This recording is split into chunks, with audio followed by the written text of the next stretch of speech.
Okay, let's start this session. First of all, I'll say I hope all the participants are having fun with the build phase. I hope they're thinking of ideas and have noted down what they have to do. So this is the first. This is session 1. This is Geek N Jam session 1 on choosing the right engine and scoping your project. For this session, our guest speaker for this topic is Anushka, Karmakar, who is a game designer at Tathvamasi Studios, currently developing Fury the 7th Note, which will be an rhythm action platformer, which will release on PC and PlayStation. Along with that, she is also a co-owner of Bablabo game, and they have released the game Hush Hush Hi, which is out on Steam. It is a puzzle stealth game about stopping the main character from spending gossip in her eyes. So yeah, you guys can also check it out on Steam. So I'll hand it off to Anushka. Yeah. Just 1 second. Hey guys, I hope you can see my screen. Just 1 second, I'll just... Yeah. Okay. Yeah. Hope you guys can see my screen now, and hope you can see me also. Alright. So, hi guys. I have heard that this is pretty much like a really interesting game jam that you guys have been doing. So hopefully I can make it a little bit easier for you, to make you feel more comfortable with choosing your right engine and kind of scoping your project over the entire thing. And yeah, hopefully you guys have fun. Please bear with me if I bore you anytime. You can just let me know, and I'll try to make it more interesting and interactive with you guys. So yeah, so just for the start, the topic over here is the choosing the right engine and scoping your project. But I would actually like to call it more of how you can actually finish your game, featuring me. So just a quick introduction. I am a game designer, and you've already heard already. Just quickly go through this. I have 6 years experience, more than 6 years of experience in this industry. I've made casual games, PC games, console, and even my original titles. Currently I'm working on Suri the 7th Note at Tathvamasi Studios as a lead game designer. Some of the experiences that I've had before is that the India hero from PlayStation India chose Suri as one of the projects, and it will be out on Steam and PlayStation. I'm also a co-owner and a game designer with a couple of my two friends. We have a small team called Bablabo Games, and we have released this game called Hush Hush Hi on Steam. Previously also, I'm not really sure how much you guys probably know about this, but I was working at Hypernova Interactive, which was working on a game called Maya Nagari. They were known to make Maya Nagari was basically an Indian GTA but on mobile. That pretty much shut down, and this is the whole entire topic also pretty much works well for this entire session, right? Just some small recognitions. I have been a panelist here before in some of the events. I've showcased actively both my Hush Hush Hi as well as the 7th Note as projects in these events, and yeah, this is my small team of Bablabo. We also luckily got nominated for 3 IGDC events, and then for one of these, and we actually won the runner-up for PlayStation, for PlayStation Console Game of the Year for this time. So now, just for starting, right? I think the first thing that you guys would want me to say is just choose which engine is best for you, right? Just say that okay, Unity is better than Unreal and stuff like that. But that actually doesn't depend really on me or any of us. Actually, it really depends on the type of game you are really wanting to make. So just to brush through the entire thing, maybe some of you already know, maybe some of you already don't know. So we'll brush through a little bit of the comparisons between all these three engines that we have. Starting with Unity, it is super beginner friendly. I personally started with Unity even without having any like programming background, and coming from the perspective of like a designer, yes, it is required to have some knowledge of programming for sure. It's always like good to learn. But there are other options as such to also, if you are not really like interested in programming and stuff like that. So it's very beginner friendly. The UI and everything is pretty good, and you can like just have like a lot of tutorials and stuff to go. This is also very good for mobile games. Essentially, it's a very mobile friendly UI, and everything is already set for you. Other than that, 2D and 3D games in general just work pretty well with Unity, and the engine is basically made for like small to medium number of games. Not a very like, it's not necessarily high like that lot of people can't like use it, but yeah, small to medium games usually like are preferable. This engine also uses C# language, which is compared to me, as far as I don't know really programming that much, but C# was much more logical and a lot more easier for me to grasp. I saw a bunch of like Udemy tutorials, and like in general just got to know a lot of things online itself. Other than this, we have a huge community. Unity is known for its community, and like it's really reliant on like, okay, if you're like stuck somewhere, you can just go and ask on their like on their website, or like you can even Reddit it, and the community is like very good and easily ready to like help you out with these things. Unity is also known to be the king of tutorials. So just YouTube anything, you can even ask like. In general, in my times, there was not really AI that much already. So that's one more like really good tool that is available for you guys. So you can use definitely AI to help with you for the programming related things. But I wouldn't like really rely on it, because again, it's a game. You would want to make things which are your ideas, and don't really like rely on AI completely, is what I would say. Yeah, so as the community is like good enough, it's also easier to find solutions when you're stuck.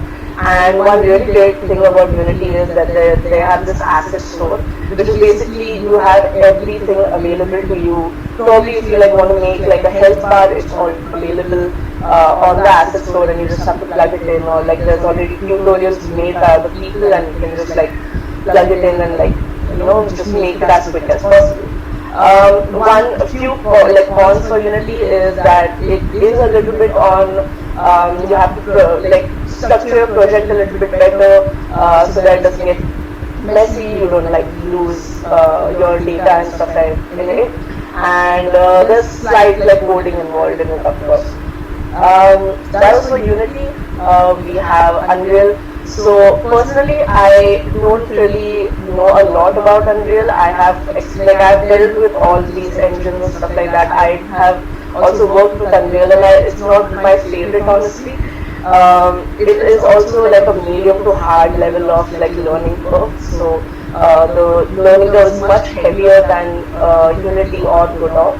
And yeah, there's a lot of systems and stuff like that. It's really good for your AAA visuals, AAA style hand games, and like these cinematic experiences and stuff like that you really want to like work on. This engine does use C++, which is and visual scripting. So visual scripting is done through this thing called Blueprint, which is the most easiest way of like for non-programmers to be able to actually get started.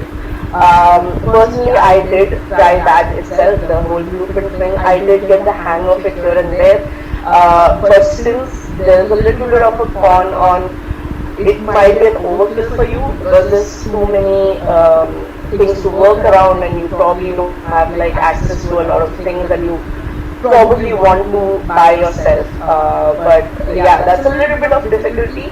But once actually, even they have like a pretty good community which can help you out with these things. So Unreal is mainly known for artists, is what I would say, artists, and it makes devs' life easier also because you have already the tools inbuilt in it. But it's mostly for artists, and because you have like this Unreal Marketplace and Pixel, which gives you like a really good variety and range of like textures, material, and stuff like that. So you have like access to a lot of resources overall with Unreal a lot. Yeah, and one small like thing is that maybe you don't have like a heavy system. So the Unreal really requires like a heavy system requirement for like basically your PC or like your laptop because it is a lot more heavier and uses a lot more space on your laptop. So it might be a little bit difficult to like run it smoothly. Um, but it's really good for like 3D and high end visual games. Most of the games, yeah. Then you do have Godot. So Godot is again beginner friendly. It's mostly like for small indie games. Hush Hush High was actually made on Godot. This was one of the engines that we kind of wanted to just explore at that point, and we were like, okay, Hush Hush High. We wanted to learn something new, so we kind of gave us a challenge and we used Godot. This engine does use GD script, which is something similar to like the Python. It's GD script is its own programming language, but it is very similar to Python. So it's still much more easier to get into rather than the other languages. They do have like a small learning resources are here and there, like that's not as much as Unity and Unreal. And personally I felt that like either Unity or Unreal. So it's basically like a trial and error sort of engine. But always like you are free to always use it and just explore, and maybe this is probably your engine that you would want to see. So I have like a quick thing for you guys to just probably like take a screenshot, or if you like really want any help that is required. And this is like the comparison of what everything shows you basically. Hmm. So now we move on to the next thing. Before like you select an engine, right? This is the main thing that I personally would recommend. And selecting the right engine for you is always going to be a thing, but main thing is that you have to ask these first ask these 7 questions to you, like to yourself and your team. I'm pretty sure like there are some who are working as solo, or there are some who are working in the team for this game jam. And yeah, this is the main few things that you have to like jot down. So what is your game genre? That is the first thing that you have to like nail it down, and know that okay, if it's an RPG, if it's like just a platformer, or if it's like a casual game on a mobile and stuff like that. Note that down and like make sure that you know what genre it is. If it's a 2D or a 3D, I like, and depending on the 2D or the 3D, you would want to use whichever engine you want to. Personally, 2D is more for Unity and Godot, and 3D is going to be for Unreal. Are you willing to code or not? That's the main question I would ask myself, whether I want to really I luckily have like some of my friends who are like really great programmers and devs, so I get a lot of help from them for coding. So just know whether you want to code or not, whether you want to learn, and just start with an engine with that. What is your target platform? Essentially, what I mean is that whether you're making it for PC, or making it for mobile, or you're making it for like your console and stuff like that, right? What is your target audience? That this is probably one question that you as like either devs or like designers would not really prioritize on, but the target audience actually matters a lot more to your game than maybe like making a fun game, right? What is your target audience, and who you really want to like showcase your game to, and like who do you really want to like make the game for and stuff like that? That's really a question that you need to ask yourself. And like note that down also, and like make sure that you follow your target audience. Now this I will definitely like explain a lot more later. um, with the other questions is whether you'll be able to find more tutorials, whether you feel like if you're stuck, whether that like which engine will like help you out, which community will help you out a lot more and stuff like that if you're really stuck. How many people on your team? This really matters too, because if you have like a good team, use their skill set, like use their skills to be able to like make a brilliant game, right? Like be able to make use of everyone in the team and be able to use make something like which is like a programmer heavy thing or an artist heavy thing and stuff like that. A simple Can you make like a simple prototype within a week? That's one more main thing, which you guys are bound by like a 1 month thing, so that is really like an important question. And if you have an answer to all of these 7 questions, you have found your game good, like you have found your engine basically. So I would suggest, do not choose an engine because it's popular or it's trendy and stuff like that. You choose it because it aligns with the questions that you have asked yourself here and what kind of a game you're trying to make. And basically, if the engine is going to help you finish the game, great success. So yeah, don't pick the engine first. Figure out what kind of a game you want to make, and then pick the engine that will help you build the game. Right? Don't do a Pikachu, I choose you. Sorry about this. Okay, so for project scope, right? I have been talking a lot. I know. Bear with me. There's a few more like slides to go through, and I was trying my best to like make it interactive, but there was no time enough. So yeah, your first thing is building your MVP. Now, MVP is basically your um, minimum like value product, right? Like what is the smallest version of your game, right? You are supposed to not overscope, and by overscoping I mean is that you can't really like you have to have like one mechanic, one level, one objective, one art style. Start with that, start with a smaller version of your game, and then you can probably like scope it higher like later on. The thing is that if you can't think of your MVP right now, your scope is already probably too high. So try to bring that down a little bit. Start from the basic elements first, and then build up on it. This I can actually give you a very like quick example of is Hush Hush High again. We started off with a very small prototype version of it, like a very quick vertical slice of our character in the middle, and then just roaming around and stuff like that. We started off with one level, and then we made it okay, like it's going to be 5 levels now, and then how many people we want, and whether we want boss fights and stuff like that. So scope it less, make it much better like later on. um, Again, scoping is multiplication, not addition. Multiplication in the sense that every new feature that you add will add up to the scope again. And because this is also that games in general work, each feature works with each other, right? Like they don't work individually. So it's always going to increase your scope no matter how much like you add to it. Building a basic prototype for the entire thing. Again, start off with your vertical slice, start off with a basic prototype. You will have actually much more problems being revealed to you in the prototype itself, rather than you have already later on made the entire game and you have realized, okay, there's a lot of issues with the game and stuff like that.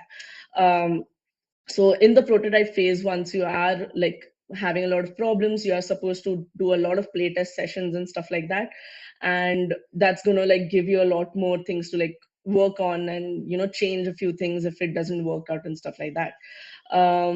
Starting with your most favorite mechanic. So this is one of the things which is probably like going to be also like help you make the game and like finish the game. So try to make like your first core mechanic. If you have just jumps, how do you make like you put the jump in and like try to play around with it, see how that feels, and whether it's not, if it's not fun enough, or like whether the mechanic is not good enough for the main game and the main mechanic is just jumping and it's not fun, it's already like going to be a lot more like difficult for you to like build that around it and stuff like that. So try to make like your first mechanic be more interesting and fun, stuff like that. um, Now finally, for the feature creep, So this you might like have heard a lot. Wouldn't it be cool if like I add this, and wouldn't it be cool if I add that? Um, I personally was that, and I think I've like experienced this a lot in general. I experienced that yet now also in my company till now, even though we are like reaching our stage of um, like putting it out on the industry, but features keep adding. You will always get like a cool idea and stuff like that. If you really think that the idea can be removed and the game is like still fun, it's not an essential like feature, then just take it out. You can probably like build something which is better. So build the pillar of your games first, which comes to the whole thing of design pillars, and I'll tell you about that in some time. um, Now for the time estimation, so every single time that you think like a feature, for example, if you're like working on like a health bar or something like that, and the feature is gonna, you think that okay, the feature is gonna take you like 1 day, multiply that with 2. It will take you a little bit more time because you might run into things, you might have like other tasks and stuff like that to be able to follow. So always think and multiply the time estimation for your tasks and your features to be twice, because it's going to take a bit more time for you for sure. Matching the scope with your team. Now, this is one of the main things that I have personally experienced in my own in my own college times, which was accidentally like scoping too high, right? Like we thought like our game was going to be something like amazing. We needed like legal action for it, and we are like, okay, this is going to be like the most groundbreaking thing. It may not be, or it may be also, right? Like it's a trial and error thing, but try to match it according to your the scope of your team, right? Like you have make use of the skill sets that everyone has. This is also something that we faced a lot in Mayan Agree, which was we had a lot of features and stuff like that, and then we had to cut down everything because the team was not able to like cope up with it and stuff like that. So again, start with something small, make it bigger. And take time for polishing. Polishing is the main part where the game becomes actually fun, right? You add basically, you have like a mechanic, and then the mechanic adds more juice to it. Like there's more juice to the like the mechanic, and then you add a lot more animations, you add a lot of sound effects, VFX. That is what makes the game more fun. So the polishing element is the most amount of time that will like make the game what you would want the game to be, essentially. And yeah, make something that works is relatively faster, but making something feel good is much more harder. And finally, defining a success condition. Now, what does a finished product, like a finished game, mean for you? Because a clear finish line will always help you in knowing that okay, once like this is the end of okay, till here we are going to like make 5 levels, and that is going to be it, and then we are going to be able to like polish that and stuff like that. So it's always good to know what the success or the finished product should look like essentially for you. So can't have a scope creep if you can't define the scope itself, right? Yeah. So some non-negotiables. So I was talking previously about the design pillars. Now, design pillars are some pointers for you where you will not like nothing will hinder those pillars, right? Like in the sense that if you have like decided that my target audience is going to be someone who are hardcore gamers, and they are someone who is like really into, so this was one of the design pillars in Suri, where we knew that we wanted it to be hardcore players, similar to Hashashai, right? These are players who really want to play like Celeste type platformers and stuff like that, since Suri is a platformer. And we are trying to like make those design pillars, and you are basically supposed to like really religiously follow those design pillars while you're making the game. So jot down these pillars, right? Like once you are beginning with your game idea, always know that okay, these are the non-negotiable design pillars that I want to make sure that it's there in the game and stuff like that. And you build your game around those pillars. So that's a really important thing. uh, Designing around the team size and making use of your team, that's something which I already have mentioned. Start with your core loop, which is like a playable core loop. the entire core loop of how action, reward, and uh, repeat happens. So make sure that you have that jotted down already, and make sure you follow that also very much. And that's going to make like your it's going to be a make or break for your game, because that's when you kind of get to know that okay, the game is good enough for you to be like interested to play, and like people will actually play it, or if it's fun or if it's not fun and stuff like that. So the code loop is an essential part of making and starting your scope right for the game. Now, breaking your game idea into production requirements. This actually is something which is really important to know when you're scoping your game, is because just take a page, write down in the most simple way of, okay, I have this game. For example, I'm making Flappy Bird. What is required in those kind of game? What is required in this game, right? You start with your character, you start with your level, then you like note down everything. This is like sound effects, then you'll have your visuals and everything, like your game art style, everything. So whatever you can note down, write it down in your list, of like, you break down as much as you can to be till the production like is done already, right? Make sure that you do that. That will definitely like give you a good idea of whether you will be able to like finish your game or not, right? Within your entire month, you will not fall into the whole thing that, oh shit, I just missed that out, right? um, so that's always going to be good for you to be able to see through and like follow like a routine, and like follow like an entire like journey with your entire game. Now, building an MVP, I already mentioned that before. Do not engine hop.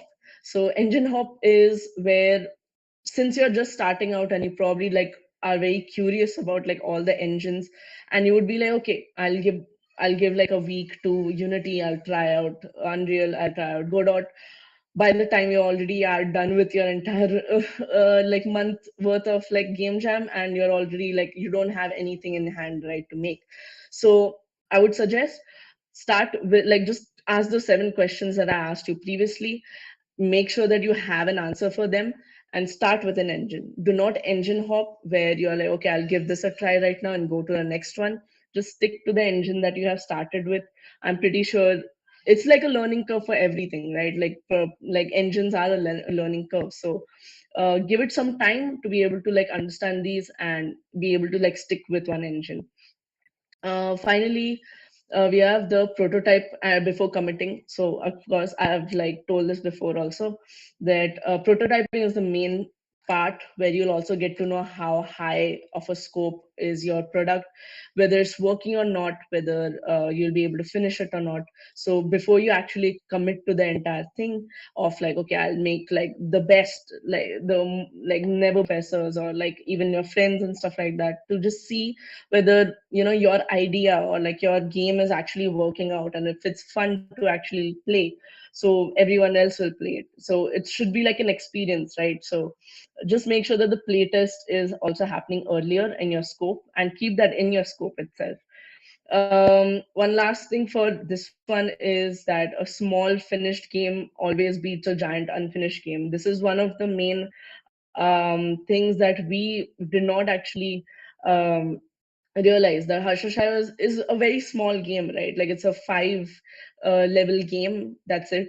It's highly polished. We started, Harshashai was actually a part of a game jam itself. It was part of the, I'll not mention that software. I'll not mention that game jam, but yeah, it was part of a game jam, and we kind of started with that, and we decided to just polish it later on, and we were not able to actually like submit our project in game jam.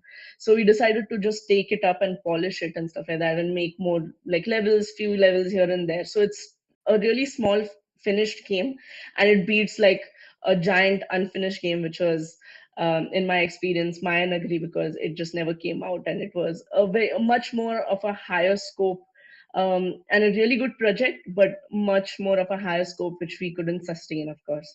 Um, then we have the last thing is always learning and having fun with the engine, right? You are going to make games. Games are supposed to be fun. You're supposed to have a lot of fun to like explore play games, see what are your favorite games, that which engine they have used. Probably do not probably take it in like first hand that okay, if probably like Ori is like one of my favorite games, or Katana Zero is one of my favorite games, and oh, they have made this entire thing on Unity and stuff like that, like I can make that game, right? But yeah, you should definitely like explore and have fun with the engine and stuff like that, so you can explore and have a lot more things to learn, essentially. One thing for the common mistakes that why beginners really overscope, right? You want to make your dream game. Now, your dream game is basically your trap. This is where you overscope and you overestimate and you underestimate essentially your skills, and like you underestimate the entire timing and stuff like that. So don't really fall into the whole dream game trap. Rather, make something that you are really going to think that okay, this is going to be fun to play, like this is going to be a lot more interesting for players to like see. Maybe it's like a different idea. You try to go for like this whole uniqueness and stuff like that, but then I personally have always gone for like a unique idea and stuff like that, and kind of shot down my entire idea because it was not feasible enough. So kind of keep like this thing in your scope, try to like make like your dream game, but kind of make it more fun and stuff like that for you to play. Ignoring documentation. Now, I don't know whether you guys might have heard, but there's this thing called the game design document, the game GDD. It's like a holy bible basically for your entire game. And this is where you would you would like always think that okay, documentation is not going to be like that important, right? Like you'll not be able to, you just make the game, start making the game and stuff like that.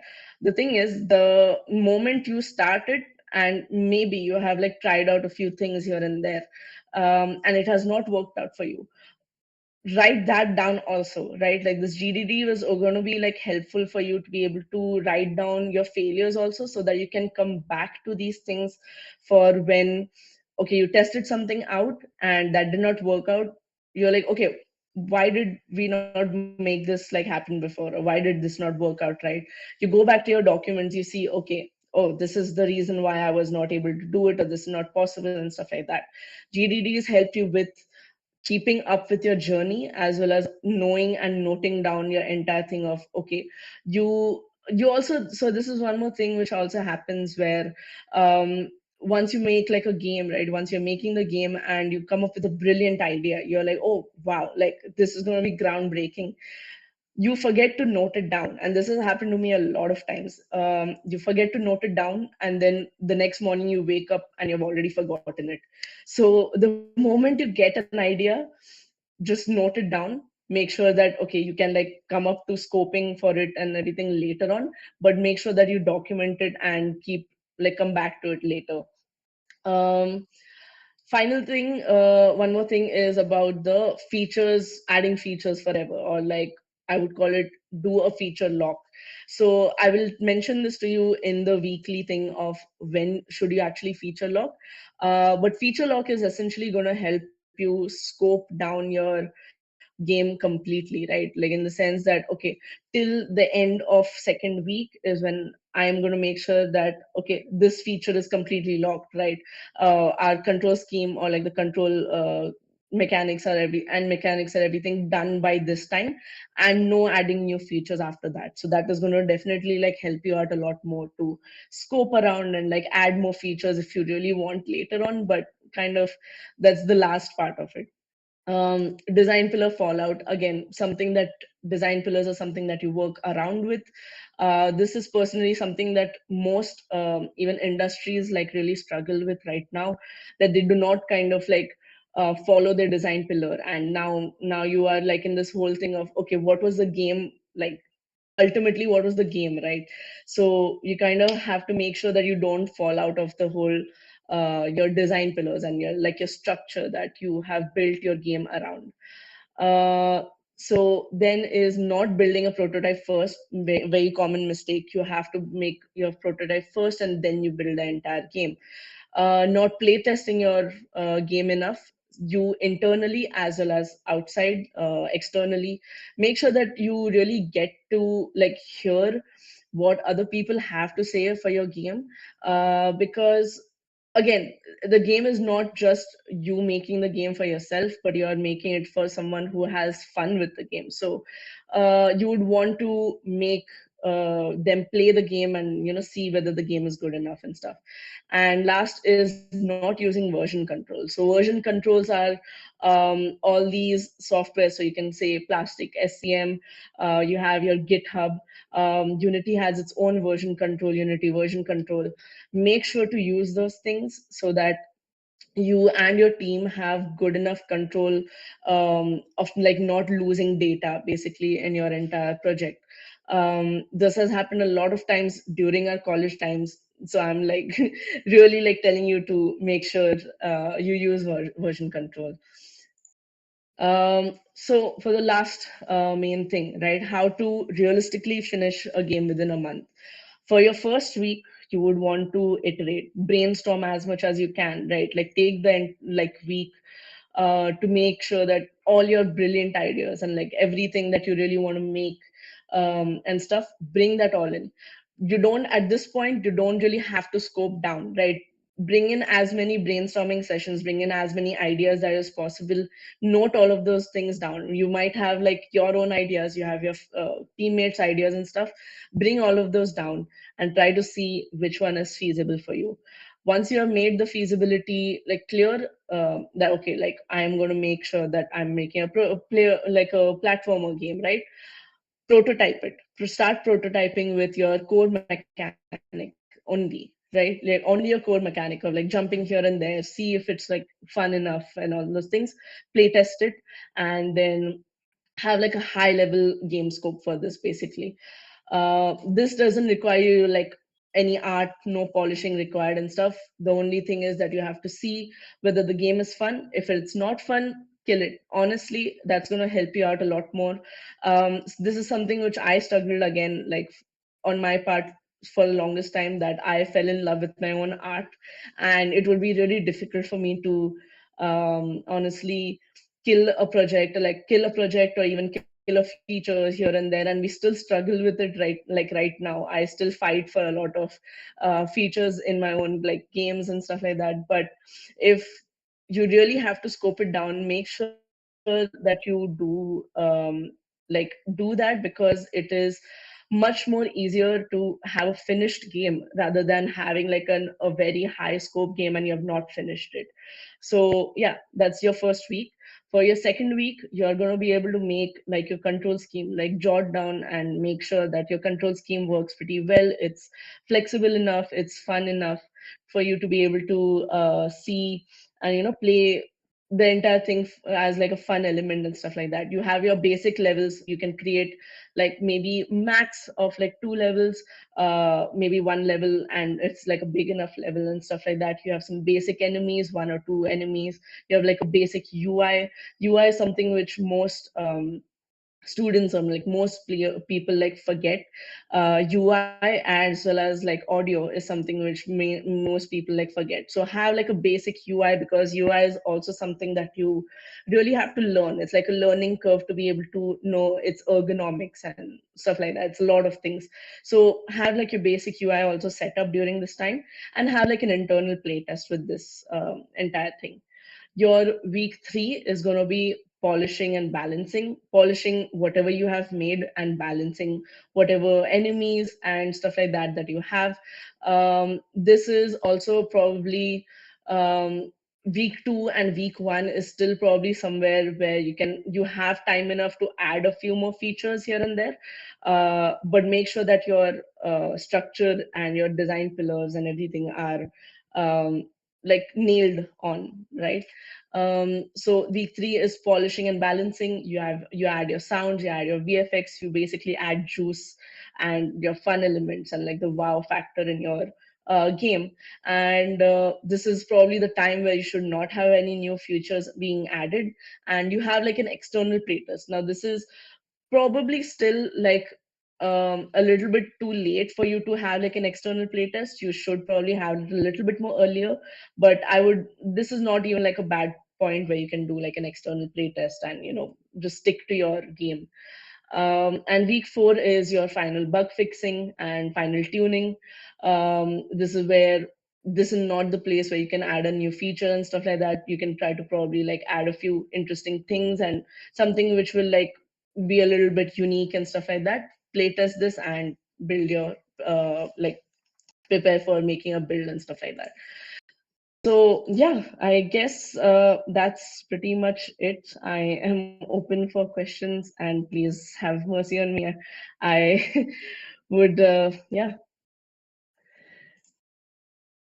I am open to questions. Yes. Okay. Anybody has questions, they can raise their hands. I'll give them permission. Two questions from people whose audio is approved, so I'll be asking them on their behalf. Okay. The first question was regarding the Unreal Engine. The only real advantage when you're explaining Unreal Engine, the only real advantage Unreal Engine has is in terms of graphics. What about the others? Unity, for example, has HDR, is just as good as Unreal's graphics. And with Godot, you can simply create beautiful textures if you want to, especially for 2D games. Though come to think of it, that statement holds true for the three engines. So he wanted your thoughts. Right. So Unreal is something which is a lot more high end, right? Like a lot more like big time studios use Unreal for its high end graphics, and it's gonna be like a lot more easier because you have a lot more sources available, like the resources mostly available. Unreal has its own marketplace, and it's also collaborating with Quixel. So they do have a lot more tools also available, more than Unity and Godot has. You can always like you can have the same level of like Unreal type of visuals and stuff like that in Unity for sure. And I think you don't have to like be bound by that. It's just that Unreal is a lot more easier to have access to these things, and it's mainly you a lot more feasible for faster and feasible for like artists to be able to make something with amazing graphics, right? So that's my thought. I'm not really sure if I answered your question.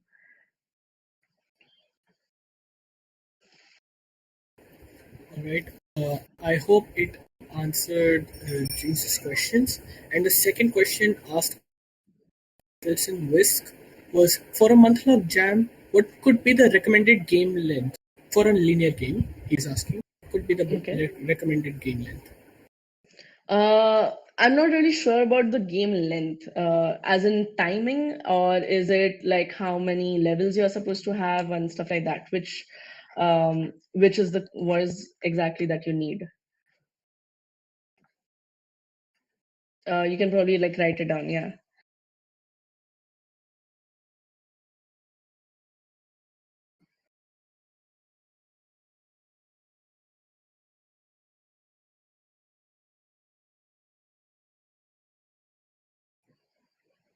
Okay.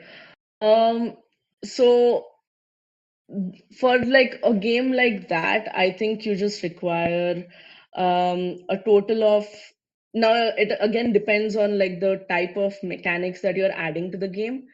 But I would generally say 5 levels. Would the judges play a very long game? Honestly, they would not play. If it's interesting enough, they would probably play it.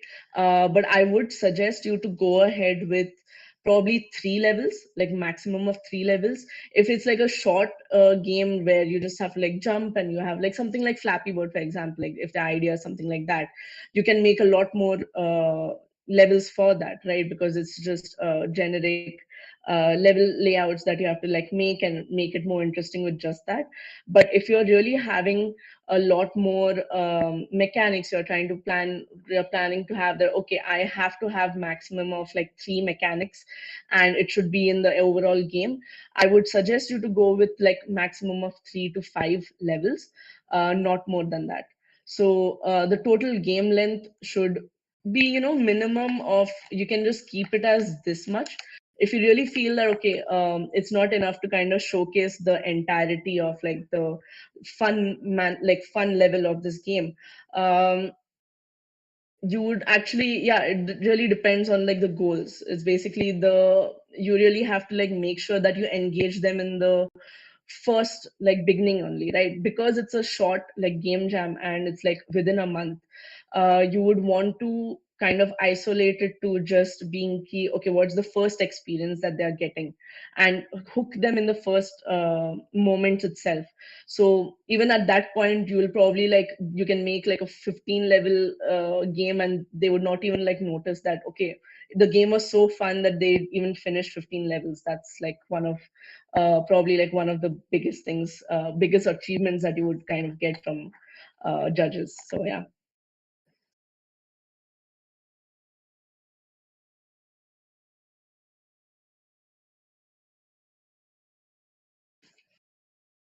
Again, polish the game. Yeah.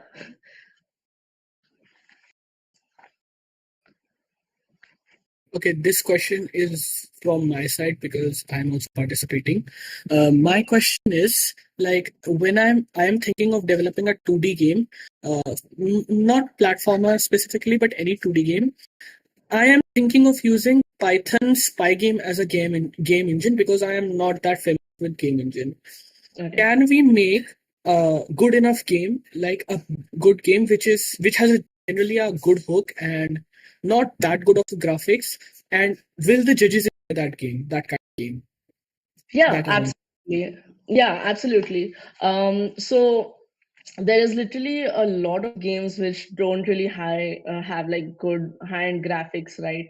I'm not really sure. I forgot the name of the game, but one of the most fun games that I've actually played over the past few days is this thing called Geometry Dash, right? You can take a look at it. It's literally a simple triangle which like jumps from one platform to another, and it's the unique element of this entire thing, it's a sound, and it's like it's literally just in the background you have a lot more like music related like movements and things like that working around with you. So you can definitely work with a simple game. No, it doesn't really have to like require any like art style, or like it doesn't really have to have like groundbreaking mechanics and stuff like that.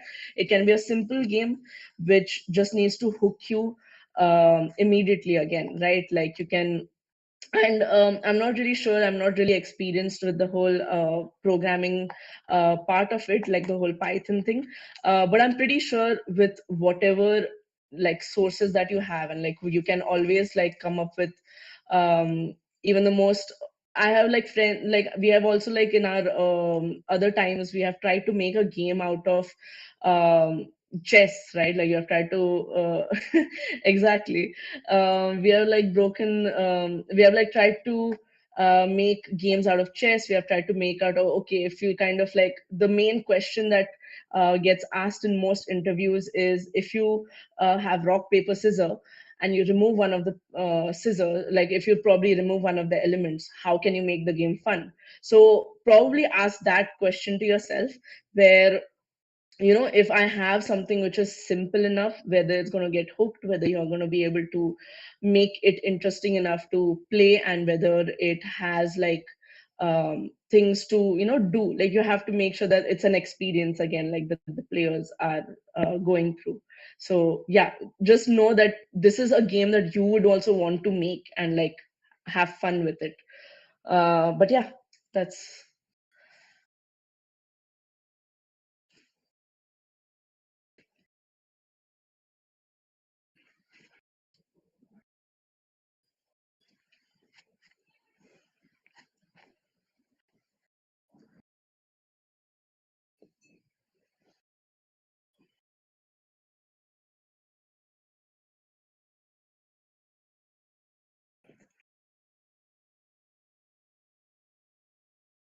I guess I scared everyone.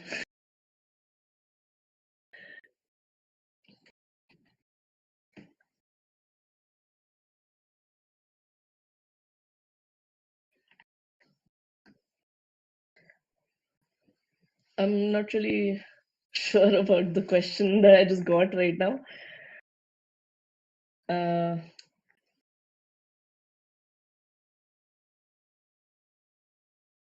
Thanks.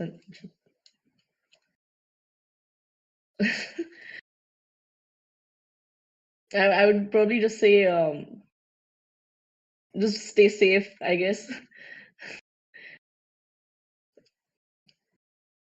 I would not want to comment on that, but yeah, just say safe.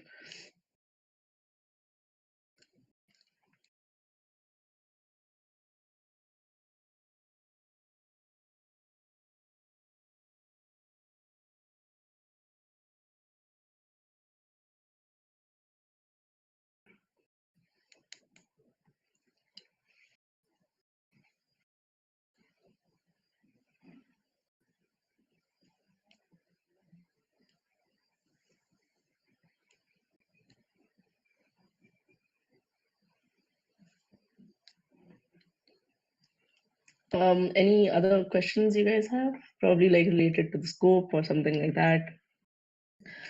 How do I know what makes the game fun to others? So that's like it's a good question. Um, I would always kind of go ahead with see whether the game is fun enough for you first, right?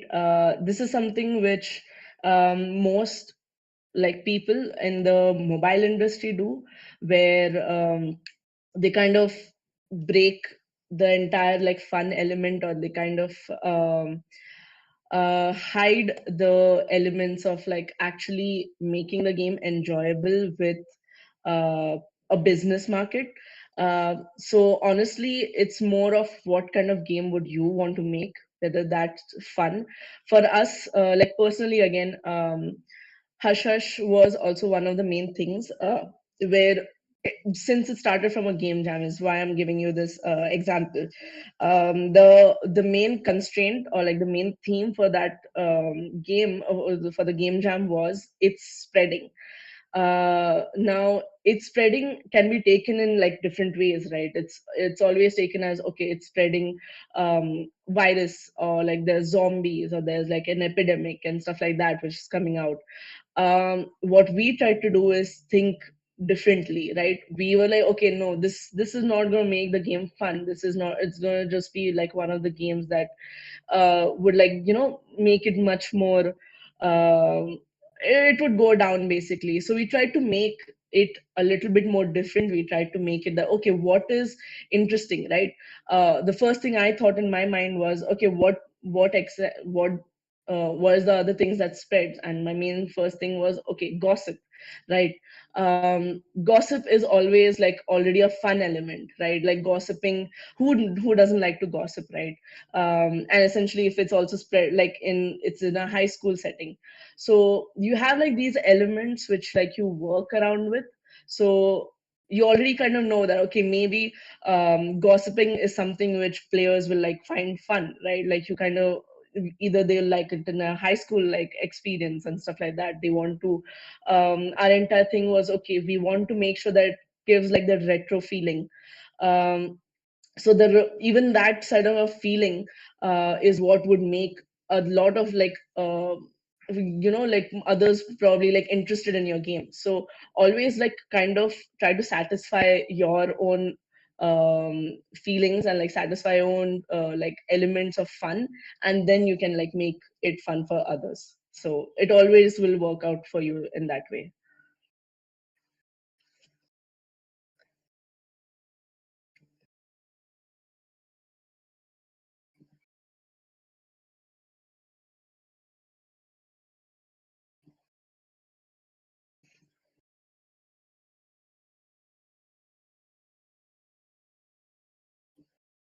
What's the scope of an indie game developer who's trying to build a studio? What type of game should they aim to make?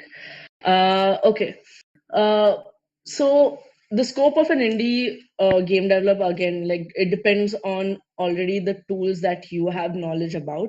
That's always gonna like help you out. Probably like you are someone who has dealt with a lot more of Unity or like Unreal, and try to like scope according to that. Firstly, um, who's trying to build a studio. Now, a studio is kind of um, trying to probably like you have to have like an entire thing of what you're pillars are for your company. So again, it's kind of what type of games do you want to make, whether it's something that you want to, like, you're making games for other people, whether you're making games for just for yourself and like trying to be able to get that knowledge, whether you want to like make money. It really like makes a lot of difference with all of these things. If you really want to like make money, the mobile industry right now is the highest paying thing, right? Like you can just put ads and stuff, kind of breaks the whole experience of actually playing a fun game. So but if you are like, if you really like, even making games for Apple, right? Like Apple has its Apple Arcade and stuff like that, which have really like polished and really like interesting games to play. And if you're kind of like trying to build a game for that, you can of course like go ahead with that kind of a thing, but try to kind of really aim for what type of games you want to put out in the world, or like you want to put out in the industry. For us in Bablabo, our aim is to kind of learn, like our game is always to kind of our aim is to always kind of learn a new engine, or like learn something different, kind of challenge ourselves. And it's not really for we always kind of think that okay, maybe this product will not come out. Hush Hush High was initially not supposed to even come out, and things just fell into place, and we got really lucky, and we kind of did put a lot of like we kind of did put a lot of efforts and stuff in it after we kind of gotten like given that chance, right? So you never know when you'll like make a groundbreaking game. So always trying to find, like, again, to like answer your question, try to look for games that you want to initially like put out in the world. Ask that question first. um yeah, I don't know whether that answered your question again. uh Hyper casual, yes. So hyper casuals are also something, um, they do make a lot of money, right? Like this is something that we had like an internal game jam in during like Hypernova, like Mayan Agree, and we built in like some really fun hyper casual games. We actually like built mini games within Mayan Agree, which was also really fun. Um, so these are like basically those elements where you kind of can take that, okay, what do I really want to make? What do I really want to put out in the industry? So yeah, when you were building Hush Hush High, did you have specific target audience in mind from the start? I'm curious about how you approach it. How did you validate the idea, understand who the game was for, and decide that there would be an audience interested in playing it? Okay. So initially, again, as I mentioned before, we did not have a target audience. We did not um, really have that the game is going to be put out to the industry, right? We made it just as a element of, okay, it's fun, it's going to be interesting, it's going to be something different that like no one has ever seen. Even though there might have been, but this was one of the feedbacks and like one of the really good things that we got from our game was that they have never seen a game like this before, which is kind of, we also kind of kept it in mind that we would approach this idea as something that we are making in the beginning. Number of copies sold, I can't really like say that, but fairly good enough for someone who has just started. Like for someone whose first game was like literally out, we did get like a lot of good feedbacks, and we got a lot of chances to like open up for like a lot more of these events and stuff, and we had a showcase and we actually even won. So yeah, that's like one of the big achievements. Coming back to Varun's thing, actually, so yeah, the target audience was not in mind. We kind of approached it in a way that we wanted to make something interesting, and I actually forgot my train of thought, but yeah, we kind of made sure that we wanted to make a game which felt nostalgic, which felt retro, and we kind of put down these design pillars where we knew that we wanted it to be pixel art. We knew that we wanted it to be a hardcore game, or it feels like one of those old Game Boy type games which you would initially play, and you get the feel of it completely. And once you actually do play the game, even our control scheme works around with that. Like the entire mechanics and everything is very much similar to that kind of a game. So we knew that we wanted to target that kind of an audience then, where we knew that okay, someone who plays retro games, someone who wants to get like a hit of nostalgia, someone who wants to play a little bit more hardcore games. And um, from like a far view, Hashashai looks like a very cutesy simple game, but once you actually like play it, it's really tough. So a lot of like our target audiences, like they kind of got it, but a lot of people didn't get it. So and deciding that there would be an audience interested in playing it. So my question is, like, while creating the game, we do face various problems regarding mechanics and various instances of the game aspect. So like while you got your feedbacks that were in it mostly focusing bug fixer or anything in particular because it will be released in the future and might interact with the audience. Yeah, it's a deceiving game basically. Um, yeah, so a lot of the feedbacks and everything that we got, right? Like we did try to change it later on. So we made the game according to us first, then we play tested it with other like our friends, and then we had to really optimize, and we had to actually like see and make a lot of changes while we were making the game. And we were not really, so the 1 month game project kind of like became more polished after 5 months, right? We got a lot of feedback with the most smallest things, that and we kind of did see this. Harshashai starts with you button mashing. Essentially, you have to like really smack the keyboard, or like a controller essentially. And we kind of saw that okay, not a lot of audience members or like not a lot of players would want to button mash. So we kind of took that and we kind of made a fix for it, where we gave an option, for example, of it just being hold. Right now, that kind of does break the entire thing of design pillars, or like maybe like we wanted it to be a hardcore game, but since we did want like our players, we wanted more people to play, and we wanted to like attract a lot more like audiences and stuff and make it a little bit more easier.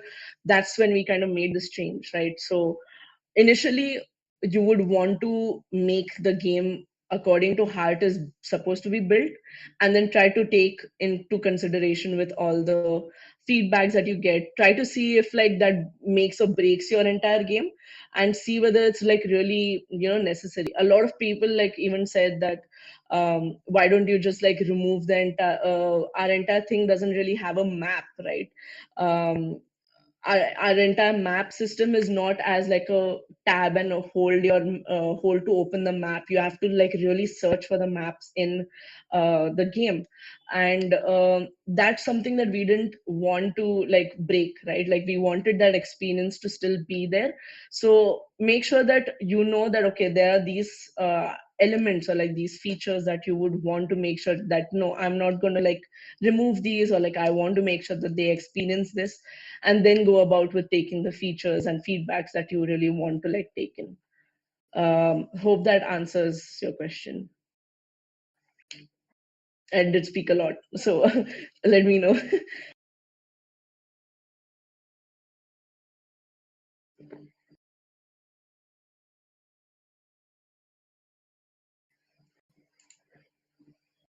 Okay.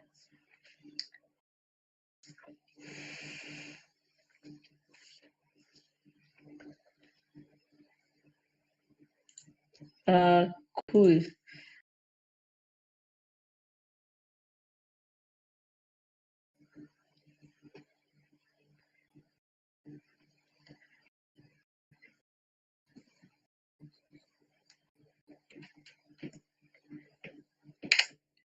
uh, I guess that's Someone's typing.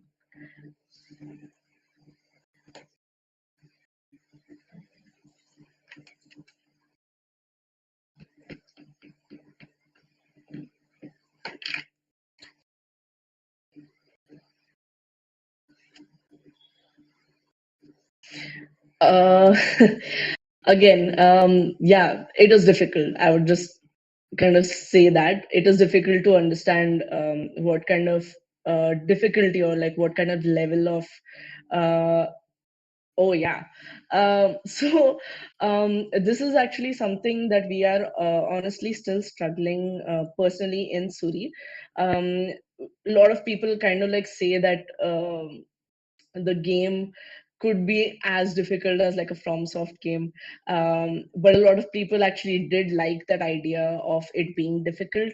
Again, I would say that it's something that you decide, right? Like it's something that you would want to see that okay, um, how difficult I want it to be. If you really want to give players that challenge, make it difficult, make it that okay, they have a hard time, or like you kind of like build this entire thing that I want to make sure that they break the like the keyboard or like the controller at that point. So but also make sure that the game is fun. Like don't make it in a way that it's so difficult that it kind of breaks your entire experience, right?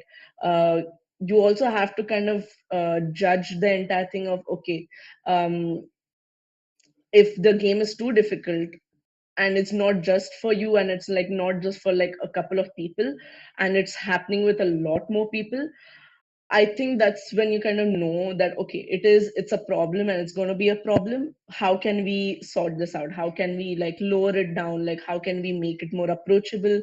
Try to reduce the difficulty at that point. If you want to, if you want, can you make no, that's yeah. Exactly. I personally, I really curse people who like play FromSoft games. I'm like, how do you guys even play this, right? Um, and I would like to challenge myself with that, but I also feel like I also feel like I would not know what to have to do with my life after that if I do play it.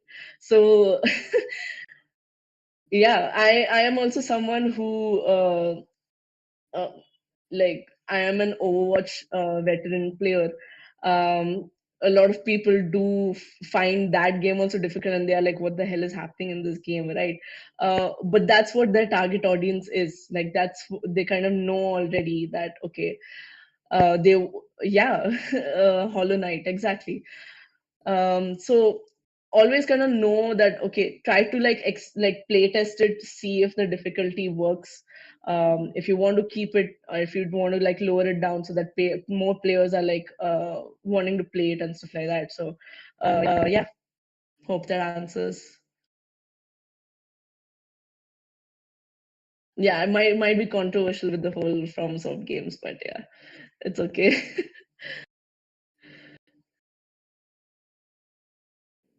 All right, I think we are done for the questions for today, and it is getting Okay. late, so I think we should end this, starting to end the sessions. Yes. All right. Thanks, guys. Please feel free to like play the games that I have mentioned. We would really love to see a lot more feedback. If you do want to connect with me, you can connect me with me on my LinkedIn. Yeah. Thanks, everyone. Hope you guys had fun. Yep. Thank you for joining us. Thank you. Thank Thanks for joining us. Thank you.